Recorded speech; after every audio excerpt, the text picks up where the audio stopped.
우리가 믿는 기독교는 예수님을 그리스도, 메시아로 믿는 종교입니다. 우리가 고백하는 사도신경은 예수님이 그리스도, 메시아임을 증거하고 있습니다. 이 사도신경이 고백하는 예수 그리스도의 사역을 크게 두 파트로 구분할 수 있습니다. 첫 번째 파트는 우리가 지난 주일에 묵상했던 대목인데, 이는 성령으로 잉태하사 동정녀 마리아에게 나시고 본디오 빌라도에게 고난을 받사 십자가에 못 박혀 죽으시고 장사한 지 사흘 만에 죽은 자 가운데서 다시 살아나시며, 이 부분입니다. 예수님의 탄생과 고난, 십자가와 부활을 증거합니다. 두 번째 파트도 있어요. 오늘 우리가 묵상할 말씀인데, 하늘에 오르사 전능하신 하나님 우편에 앉아 계시다가 저리로서 산자와 죽은 자를 심판하러 오시리라.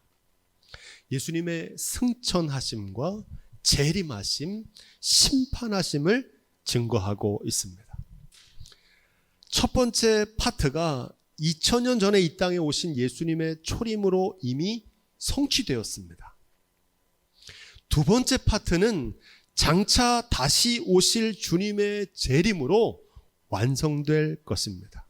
이 두 번째 파트를 한 문장으로 요약해 보면 우리 함께 따라해 볼까요? 나는 주의 재림과 심판을 믿습니다. 아멘. 이 고백이 중요한 이유가 있습니다. 오늘 많은 그리스도인들은 2000년 전에 이 땅에 오신 예수님의 초림은 잘 믿습니다. 하지만 장차 오실 그리스도의 재림에 대해서는 무관심합니다. 마치 2000년 전에 유대인들이 구약의 수많은 선지자들의 예언에도 불구하고 초림으로 오신 예수님을 몰랐던 것처럼, 오늘날 많은 그리스도인들이 사도신경의 고백에도 불구하고 부활하시고 승천하신 예수님께서 다시 오실 것이라는 사실을 까맣게 잊어버리고 살아갑니다. 2000년 전 주님의 초림은 사랑의 구세주로 오셨어요. 하지만 장차 다시 오실 재림의 주님께서는 공의의 심판주로 오십니다. 2000년 전 예수 그리스도의 초림으로 이미 심판이 시작되었고, 장차 주님이 다시 오시는 그날에 심판을 완성하신다는 사실입니다. 우리는 지금 그 사이를 살고 있는 겁니다. 예수님께서는 십자가에 달려 죽으시고 사흘 만에 부활하신 후에 40일 동안 제자들에게 친히 나타나셨고, 그 이후에 승천하셨습니다. 예수님의 승천에 대해서 사도행전 1장 10절로 11절은 이렇게 기록합니다. 올라가실 때에 제자들이 자세히 하늘을 쳐다보고 있는데 흰 옷 입은 두 사람이 그들 곁에 서서 이르되, 갈릴리 사람들아 어찌하여 하늘을 쳐다보느냐? 너희 가운데서 하늘로 올려지신 이 예수는 하늘로 가심을 본 그대로 오리라 하셨느니라. 아멘. 부활하신 주님께서는 어디에 계시느냐? 하늘에 오르사 하나님의 우편에 앉아 계신 줄로 믿습니다. 승천하신 주님께서는 왜 하나님의 우편에 앉아 계실까요? 그리고 그곳에서 지금 무엇을 하고 계실까요?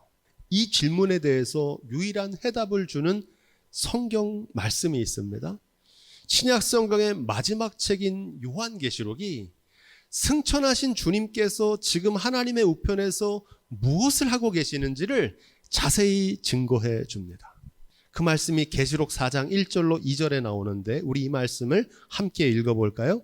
이 일 후에 내가 보니 하늘에 열린 문이 있는데, 내가 들은 바 처음에 내게 말하던 나팔 소리 같은 그 음성이 이르되, 이리로 올라오라. 이후에 마땅히 일어날 일들을 내가 내게 보이리라 하시더라. 내가 곧 성령에 감동되었더니 보라, 하늘의 보좌를 베풀었고 그 보좌 위에 앉으신 이가 있는데 하늘의 보좌를 보고 그 보좌 위에 앉으신 이를 봅니다. 하늘의 보좌는 세상을 통치하시는 하나님의 왕좌입니다. 더 정확하게 말하면 하나님의 심판대입니다. 보좌에 앉으신 이는 누구십니까? 만물을 주관하시고 다스리시는 전능하신 하나님이십니다. 사도 요한은 계속해서 이 하늘 문 사이로 하늘에서 벌어지는 광경을 보는데 계시록 5장 6절로 7절 말씀도 우리 함께 읽어보겠습니다. 내가 또 보니 보좌와 내 생물과 장로들 사이에 한 어린 양이 서 있는데 일찍이 죽임을 당한 것 같더라. 그 어린 양이 나와서 보좌에 앉으신 이의 오른손에서 두루마리를 취하시더라. 보좌에 계신 어린 양은 누구일까요? 이 어린 양은 십자가에서 죽으시고 부활하신 예수 그리스도이십니다. 이 어린 양이 보좌에 앉으신 이의 오른손에서 두루마리를 취했다 이렇게 말합니다. 그 두루마리는 심판의 책입니다. 앞뒤에 심판이 적혀있는 책인데 두루마리로 쌓여있고 7개로 봉인되어 있어요. 보좌에 계신 하나님께서 죽임당하신 어린 양 그리스도에게 심판의 권세를 위임하셨습니다. 저리로서 산 자와 죽은 자를 심판하러 오시리라 하는 말씀은 우리가 앞에 살펴본 사도 요한이 보았던 하나님의 보좌 우편에서 심판의 권세를 위임받으신 그 어린 양이 그곳으로부터 세상을 심판하실 것을 증거하고 있습니다. 어린 양 예수 그리스도의 심판이 요한계시록 6장에서부터 20장까지 자세히 기록됩니다. 어린 양이 이 심판이 적힌 두루마리 책에 봉인을 하나씩 떼면서 심판이 진행됩니다. 7인, 7나팔, 7대접 3대 7중 재앙이라고 우리가 이미 배웠습니다. 심판이 단번에 이루어지지 않고 점진적이고 점층적으로 이루어져서 마침내 완성이 됩니다. 어린 양의 심판은 단지 미래에 벌어질 심판이 아닙니다. 이 심판 속에는 이미 이루어진 심판도 있고요. 지금 이루고 계신 심판도 있습니다. 그리고 또한 아직 이루어지지 않았지만 장차 이루어질 심판까지 총망라해서 기록되고 있습니다. 이 어린 양의 심판이 지금도 진행되고 있다는 사실이 중요합니다. 요한복음 3장 18절은 이렇게 증거합니다. 그를 믿는 자는 심판을 받지 아니하는 것이요 믿지 아니하는 자는 하나님의 독생자의 이름을 믿지 아니하므로 벌써 심판을 받은 것이니라. 아멘. 믿는 자는 심판을 받지 않는다 할 때 이 믿는 자는 누굽니까? 교회 다니는 사람이 아니에요. 예수 그리스도의 십자가와 부활을 믿는 자는 심판을 받지 않는다는 말씀인 줄로 믿습니다. 예수님을 믿는다는 것은 예수님의 재림과 심판을 믿는다는 겁니다. 이 믿음으로 구원받는 거예요.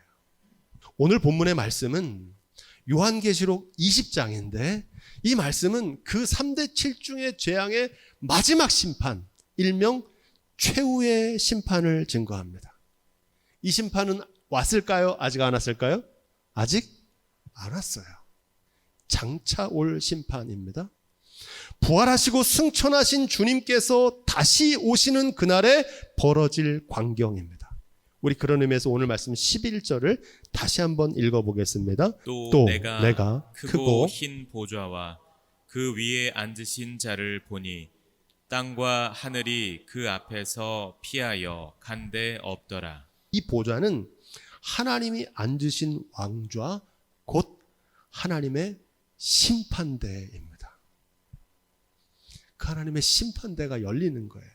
보좌 위에 앉으신 이는 우리가 앞에 살펴본 것처럼 전능하신 하나님이십니다. 12절 상반부는 이렇게 기록합니다. 또 내가 보니 죽은 자들이 물론 대수하고 그 보좌 앞에 섰는데 이렇게 말합니다. 죽은 자들이 예외 없이 물론대소하고 다 그 심판대 앞에 서게 된다는 겁니다. 한 번 죽는 것은 사람에게 정하신 것이요 그 후에는 심판이 있으리니. 아멘. 죽으면 끝이 아니라 하나님의 심판대 앞에 서게 된다는 겁니다. 예외 있습니까? 없습니까? 없어요. 우리가 다 하나님의 심판대 앞에 서리라. 아멘. 저와 여러분들이 그날에 다 심판대 앞에 서게 됩니다. 지금 사도 요한은 이 하나님의 심판대 앞에서 장차 모든 사람이 받을 심판을 바라보고 있는 겁니다. 12절 하반부는 이렇게 기록되어 있습니다. 책들이 펴 있고 또 다른 책이 펴졌으니 곧 생명책이라. 죽은 자들이 자기 행위를 따라 책들에 기록된 대로 심판을 받으니. 그 마지막 심판대에서 심판을 받는 기준이 뭔지를 증거합니다. 심판대 앞에 책들이 펼쳐 있대요. 이 책들은 세 권의 책이라고 이미 우리가 배웠죠. 첫 번째 책은 어떤 책입니까? 애곡과 애가와 재앙이 안팎으로 기록된 심판의 책입니다. 아까 보좌에 계신 분께서 어린 양에 준 그 책이에요. 그 책이 이미 다 뜯겨서 이제는 펼쳐져 있는 겁니다. 두 번째 책은 말라기 3장 16절에 나오는 책인데 여호와를 경외하는 자와 그 이름을 존중히 생각하는 자를 위하여 여호와 앞에 있는 기념책에 기록하셨느니라 이렇게 말합니다. 두 번째 책은 어떤 책입니까? 여호와의 기념책입니다. 중요한 책은 세 번째 책입니다. 이 세 번째 책을 생명책이라고 부릅니다. 우리가 이미 배운 대로 영어로 하면 Book of Life입니다. 문자 그대로 우리의 삶이 기록된 책이에요. 저와 여러분들의 평생의 삶이 기록된 책입니다. 메시지 성경 이 대목 이렇게 번역합니다. 죽은 사람들은 그 책에 기록된 대로 그들이 살아온 대로 심판을 받았습니다. 심판의 기준이 뭐라는 겁니까? 우리의 삶이에요. 여기서 말하는 행위는 말씀대로 준행하는 삶이라고 배웠습니다. 행위는 선행이나 공로가 아니고 하나님의 말씀대로 뜻대로 준행하는 삶입니다. 사랑하며 기도하며 감사하며 나누며 섬기며 살았는지를 판가름하세요. 하나님의 심판대 앞에서. 오늘 우리의 삶이 내일의 심판의 기준이 된다는 겁니다. 생명책에 기록된 대로 심판된다는 말씀은 바로 그런 뜻입니다. 주님의 재림과 심판은 언제 오실지 알 수 없는 미래를 말하는 게 아닙니다. 지금 이 순간 오늘 나의 삶에서 어떻게 살고 있는지를 묻고 계시는 줄로 믿습니다. 오늘 나의 삶이 그 심판을 결정한다는 겁니다. 사도신경에서 우리가 가장 주목해야 될 구절이 나옵니다. 산자와 죽은 자를 심판하러 오신다는 말씀입니다. 어떤 분들은 살아있는 사람과 죽은 사람 모두 심판받는다는 생사의 여부라고 생각하는데 그거보다 더 깊은 의미가 있습니다. 산자와 죽은 자를 심판하신다는 말씀은 양과 염소를 구분하시는 것처럼 산자인지 아니면 이 사람이 죽은 자인지를 판가름하시겠다는 뜻입니다. 산자는 누구냐? 주님 안에서 말씀대로 산자를 가리킵니다. 영적으로 살아있는 사람을 말하고 죽은 자는 누구겠습니까? 영적으로 죽은 사람입니다. 이걸 구체적으로 계시록 3장 7절로 8절을 통해서 우리가 깨닫게 되는데 빌라델비아 교회의 사자에게 편지하라. 내가 내 행위를 아노니 내가 작은 능력을 가지고서도 내 말을 지키며 내 이름을 배반치 아니하였도다. 아멘. 빌라델비아 교회 사자에게 말씀하십니다. 산자라는 거예요. 왜 산자입니까? 하나님의 말씀대로 준행했다는 겁니다. 그래서 산자라는 거예요. 이와 달리 죽은 자도 나옵니다. 계시록 3장 1절 말씀에 함께 읽어볼까요? 사대 교회 사자에게 편지하라. 내가 내 행위를 아노니 내가 살았다 하는 이름은 가졌으나 죽은 자로다. 아멘. 사대 교회는 어떤 사람이래요? 죽은 자래요. 여러분, 여기 중요한 의미가 있습니다. 산자와 죽은 자의 기준이 뭡니까? 말씀대로 준행했는지 준행하지 않았는지. 산자가 누구인지 계시록 3장 10절로 11절에 더 분명해집니다. 내가 나의 인내의 말씀을 지켰은즉 내가 또한 너를 지켜 시험의 때를 면케하리니 이는 장차 온 세상에 임하여 땅에 거하는 자들을 시험할 때라. 내가 속히 오리니 내가 가진 것을 굳게 잡아 아무도 내 면류관을 빼앗지 못하게 하라. 아멘. 이 말씀은 빌라델비아 교회에 주신 말씀이에요. 인내의 말씀을 지키는 산자에게 예비하신 영광의 면류관이 있다는 겁니다. 이와 반대로 죽은 자에 관해서도 계시록 3장 2절로 3절에 자세히 나와요. 너는 일깨어 그 남은 죽게 된 것을 굳게 하라. 내 하나님 앞에 내 행위에 온전한 것을 찾지 못하였노니 그러므로 내가 어떻게 받았으며 어떻게 들었는지 생각하고 지켜 회개하라. 만일 일깨지 아니하면 내가 도둑같이 이르리니 어느 때에 내게 이르는지는 내가 알지 못하리라. 사대교회에 주신 말씀입니다. 살았다는 이름은 가지고 있으나 죽은 자들, 빨리 일깨서 돌이켜 회개하지 않으면 도둑처럼 임해서 너를 멸하게 될 거라는 겁니다. 바라기는 저와 여러분들이 하나님의 심판대 앞에서 사대교회처럼 책만 받는 삶이 아니라 빌라델비아 교회처럼 칭찬받는 삶이 되기를 주님의 이름으로 축원드립니다.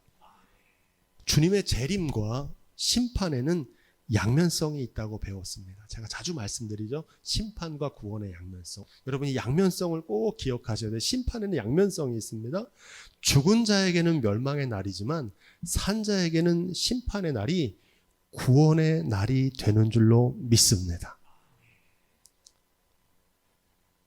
그래서 심판은, 주의 재림은 두려운 게 아니라 구원의 소망이 되는 겁니다. 이 주님의 재림과 심판은 핍박과 박해를 받는 이들에게 위로와 소망이 됩니다. 실제로 이 광경을 사도 요한이 언제 봤느냐? 극심한 핍박 가운데서 봤어요. 로마 제국에서 예루살렘 성전이 무너지고 성도들이 박해와 핍박으로 죽어가는 상황 속에서 이 비전을 본 거예요. 불의한 세상은 하나님의 공의로 심판받는 날이기 때문입니다. 이걸 깨닫는 지혜가 있기를 주님의 이름으로 축원드립니다. 심판은 우리에게 두려운 게 아니에요. 말씀대로 준행하는 사람들에게는 구원의 소망의 날입니다. 여러분, 주님의 재림과 심판을 믿으면 주님이 예비하신 천국에 들어가게 될 줄로 믿습니다. 요한복음 14장 2절 3절에서 예수님께서 하신 말씀이에요. 너희로 내게로 영접하여 나 있는 곳에 너희도 있게 하리라. 아멘. 주님께서 우리를 위해서 거처를 예비해 주신 줄로 믿습니다. 주의 재림과 심판을 믿는 사람들은 사람의 평판에 연연하지 않습니다. 오직 하나님의 심판을 바라보며 의연하게 살아갑니다. 모든 것이 잘 된다고 교만하지 않고요. 지금 너무 어렵다고 낙심하지 않습니다. 주님이 다시 오시는 그날 공의롭게 판가름하실 걸 믿고 인내합니다. 주님의 재림과 심판을 믿고 사는 사람은 자만하지 않고 늘 겸손할 수 있습니다. 빌립보서 2장 12절 말씀 우리 함께 읽어볼까요? 시작. 그러므로 나의 사랑하는 자들아, 너희가 나 있을 때뿐 아니라 더욱 지금 나 없을 때에도 항상 복종하여 두렵고 떨림으로 너희 구원을 이루라. 아멘. 구원을 어떻게 이루라는 겁니까? 두렵고 떨림으로. 그날에 내가 하나님의 심판대 앞에서 과연 온전한 모습으로 설 수 있을지를 나 자신을 돌아보라는 거예요. 그러니까 자랑할 게 있습니까? 없습니까? 늘 겸손하죠. 주님의 재림과 심판을 믿으면 우리의 삶을 흥청망청 허비하지 않고 절제하며 살아갑니다. 누가복음 21장 34절로 36절은 이렇게 기록합니다. 우리 말씀 다 같이 읽어보겠습니다. 너희는 스스로 조심하라. 그렇지 않으면 방탕함과 술취함과 생활의 염려로 마음이 둔하여지고 뜻밖의 그날이 덫과 같이 너희에게 임하리라. 이날은 온 지구상에 거하는 모든 사람에게 임하리라. 이러므로 너희는 장차 이 모든 일을 능히 피하고 인자 앞에 서도록 항상 기도하며 깨어 있으라 하시니라. 아멘. 심판에 대처하는 믿음의 자세를 예수님께서 하신 말씀입니다. 이 말씀의 결론은 뭡니까? 항상 기도하며 깨어 있으라는 거예요. 언제 주님이 오실지 모르니까 깨어 있는 삶을 살라는 겁니다. 이걸 누구에게 하신 말씀입니까? 너희에게라는 말씀이 중요합니다. 많은 사람들이 심판과 재림을 불신자들에게만 하시는 말씀이라고 생각해요. 아닙니다. 주님을 믿고 따르는 우리에게 주시는 말씀이에요. 안 그러면 우리가 사대교회처럼 될 수 있어요. 사대교회 같이 심판을 받는 이들이 많습니다. 나는 주님의 재림과 심판을 믿습니다. 이 신앙 고백은 한마디로 예수님을 맞이할 준비를 하며 살라는 뜻입니다. 주일학교 때 불렀던 찬양의 가사에 이런 대목이 나와요. 예수님 맞을 준비 됐나? 진정 거듭났나요? 예수님 피로 내 옷은 흰 눈보다 깨끗해졌나요? 예수님 맞을 준비 됐나? 여러분들은 예수님 맞을 준비 되셨습니까? 이 질문에 대해서 요한계시록 마지막 장에 성도들이 이렇게 대답합니다. 마라나타. 아람어로 이 마라나타는 아멘, 주 예수여 오시옵소서. 준비됐습니다. 주님 맞을 준비됐습니다. 내가 주님을 맞이할 준비로 살았습니다. 그러니 주님 말씀하신 대로 오십시오. 이 고백이 저와 여러분들의 고백이 될 수 있기를 주님의 이름으로 부탁드립니다. 여러분, 성경이 전하는 재림과 심판의 메시지는 내일 주님이 오셔도 부끄럽지 않은 오늘을 사는 지혜를 말하고 있습니다. 바라기는 오늘 우리의 삶이 다시 오시는 그날을 바라보며 하나님의 심판대 앞에서 그날을 생각하며 날마다 주님 안에 산자로 말씀대로 준행하는 삶이 다 되시기를 우리 주님의 이름으로 축원드립니다.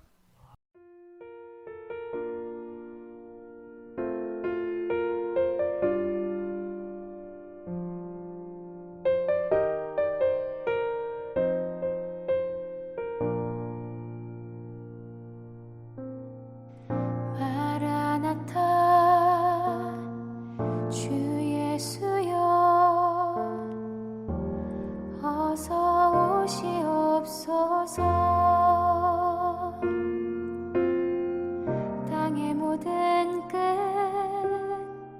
모든 족속